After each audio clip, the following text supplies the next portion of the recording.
and they have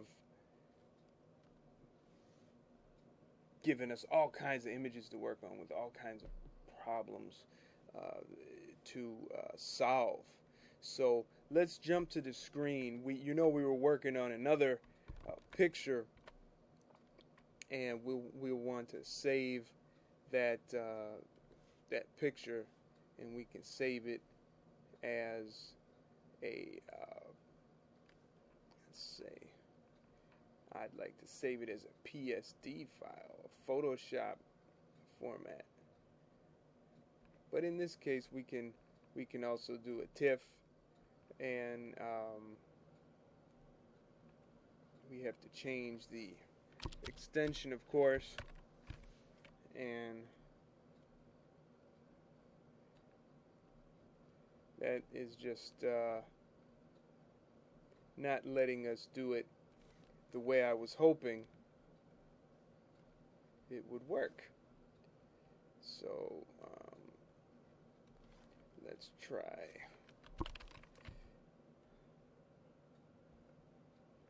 Photoshop. There it is. Now we can quit. I told you GIMP is different. And let me clear these off so we can make everything neat for us. Now it's interesting, this raw image is opening up in GIMP, so I definitely don't want that. And we will simply drag it into Photoshop. We have Photoshop CS4, CS5. Soon we will start, all the demonstrations will be done with the latest version. I'm still working out a couple preference issues, especially when it comes to teaching, that I don't want to burden you with. So we have the raw dialog box.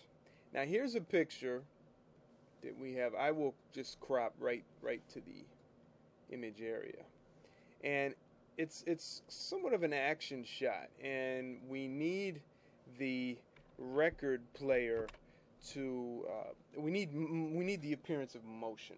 We need the appearance of motion. So we have our image there. I did a little crop. I'm working in the raw dialog box.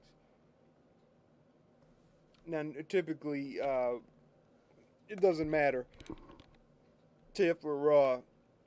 In this case, we're working on it. There's a couple ways to approach this. The first thing, though, we have to do is we have to isolate the label. Okay, this label, there's copyright issues. We have to deal with that. But the biggest thing is we need motion. Okay, we need motion, and we need to give the illusion of motion without having to reshoot the picture. So I like to use the path tool in this case. But there's also the selection tool. And what's nice about the path tool is you can build a selection from the path. And then you can make masks from it. Now this isn't really round. So let's save it. And then let's grab what's called the Elliptical Marquee. I'll hold the Alt option while I'm dragging it. It'll form it from the middle. Click in the middle of this and just kind of shift it around a little bit. Then go to Select, Transform Selection. Go to Distort. And just pull down on the corners a little bit.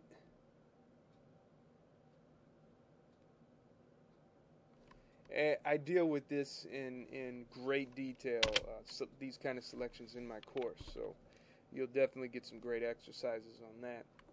And next I go into what's called quick mask mode, hitting the Q key just to see what it looks like. The edges are kind of hard. I'd like to soften those edges a little bit with feather, and I think a 1 pixel is good enough. Let's go to the layers palette so we can see what we're doing, because we're about to copy. and then paste. And I will control or Apple click that new layer that I pasted.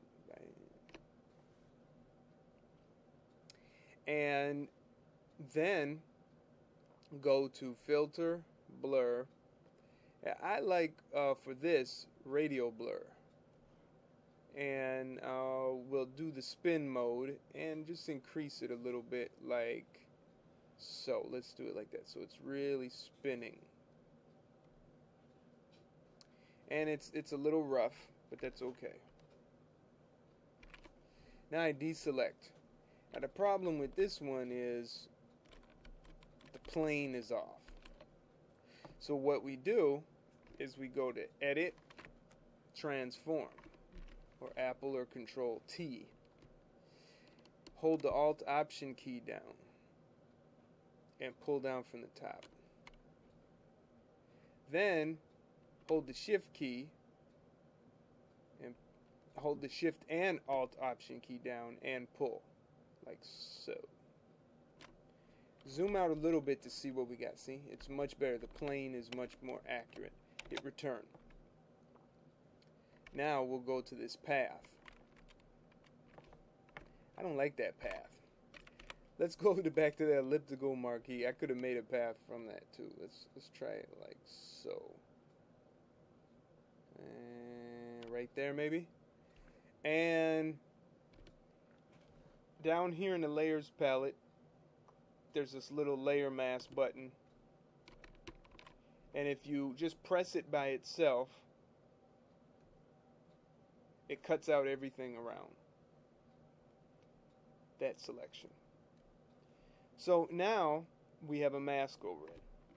I'd like to make an adjustment and just make it a little bigger, like so. Now this is definitely better than that as far as motion. But there's one detail we're missing. And that is that little pin, right? So let's get the path or selection tool and just do a nice little selection, nice little path around that. And go right to where the label ends in the plastic groove of the vinyl. And I'll double click and save that path. Control click. Click on the background layer. Copy. Paste. Let's move it up.